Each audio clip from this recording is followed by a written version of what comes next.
যাক আলহামদুলিল্লাহ, অবশেষে ট্রান্সফার হলাম দুপুর 12টায়। আসলে ভেন্ডরের মাধ্যমে মেসেজ করাইছি কোম্পানিরে ট্রান্সফার করার জন্য, কারণ যেখানে আছে এখানে অতিরিক্ত প্রেশার হয়ে যাচ্ছে।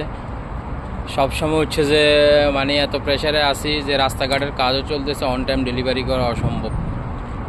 তো এখানে যা কাজ চলতেছে এর মধ্যে সবগুলো হচ্ছে যে নো এন্ট্রি, এতগুলো নো এন্ট্রি মেরে ডেলিভারি করা আসলে সম্ভব না। এক একটা নো এন্ট্রির জন্য 500 দিরহাম ফাইন। তো আমি আসলে গতকালকে থেকেই বলছি, ওরা রেসপন্স করে নাই। আজকে দুপুরে আরেকবার বললাম, এখন দেখতেছি যে আমার জোন চেঞ্জ হয়ে গেছে। আমার আগামীকালকে থেকে কাজ শুরু হয়েছে যে আলটাউন 2-তে। আমার যে সাবেক জোন ওই জায়গায় কাইটা আরেকটা জোন করছে আলটাউন 2। তো আমি কালকে থেকে ওইখানে কাজ করব।